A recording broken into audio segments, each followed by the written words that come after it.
tuhu obboleewwan keeyya arra galateeffannaadhaan dhufe sagantaa addaatiin dhufe hedduun gammati. Obboleeyyan keenya tokko warra waan guddoo na dalagi isaaniin galatoonfachuu barbaade. Maal yooniif hin galatoonfadhu? Man lam yashkurin naas laa yashkurullah.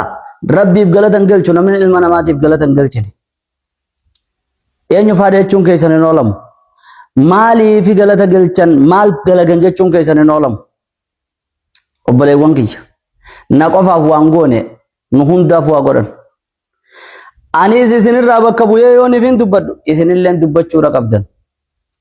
Obboleeyyan keenya kan saba keenya, kan dhaloota keenya, kan amantii keenya, kan sooshaal miidiyaa kanarratti as bahanii shoora guddaa taphachaa jiran.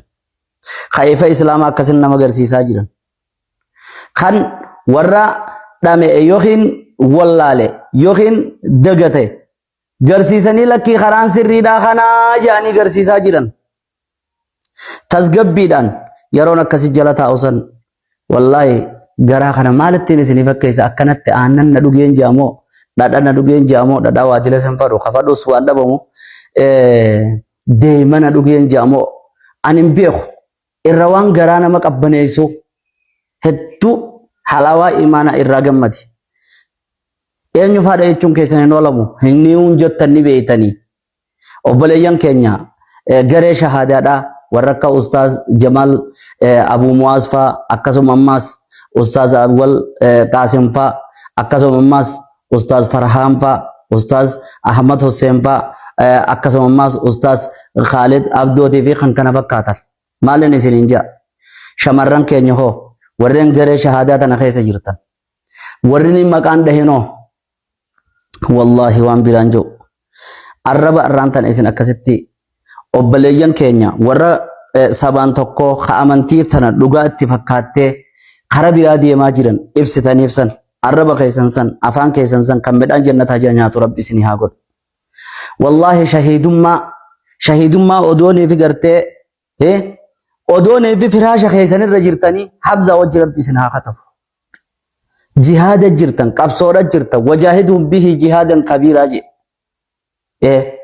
Qur'aana kanaan kitaaba kanaan barnoota kanaan dura dhaabbattanii warra waan amantii isaanii keessa jiru huquuqan qabne barane raajinatti waan garii hiyyaanne wallahi aduma taa keessatti beektaa. Mee amantii teessan tana keessa kitaabni kun kitaabnummaan isin harkaa qabdan amantii teessan ni himaayii yoroodha jedhan.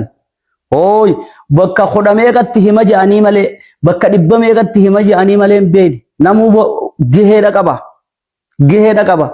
Gahee teessan irratti isin galatoonfachuudha qaba namnis. Namni hundi tokko laal tajwiida quraanaa kan nama ilmi namaa kun tokko gorsuma adda addaa kan nama tokko hadiisa kan nama tokko nahawi kan nama laal tokko mustalaha kan nama namni hundinuu arra gaheen hulaa isin cuftan sun ilmi namaa tokkon cufu.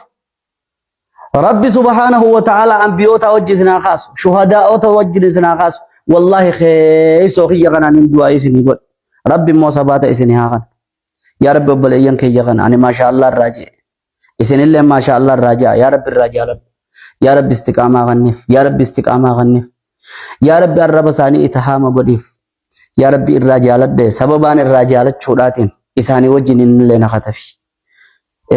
Saniif obboleeyyan kiyya warreen jiru duubattis du'aa godha. Yooniif waan hamtoota akka harkanu miidiyaa kanarra ol baatanii dubartoonni kana taatanii jechuun uma beekna. Maaliif namni gaarii dalagee yoo hin galatoonfamne jechuudhaaf hin dhufe hamma isin irraa turreef illee dhiifama nu godha.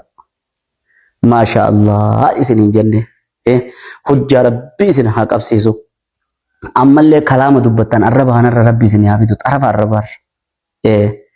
Onnee teessan irraa karaa irraa booda waan irra booda yaadattan irra rabbi isin haa kaa'u isin irraa jaalanne yaa warra isaan irra dhuftanii shahaadaa qabattan baga ogeeyyoota akkana akkartan baga ogeessa dawaa qaama kan keechi qabee bar waan akkanaa si keessa jira jee ogeessa qaamaa tokkas godhaame ogeessa qalbiidhaa akkasiitis baga arkattan carraa gaarii isin haa ta'uun isiniin jaa.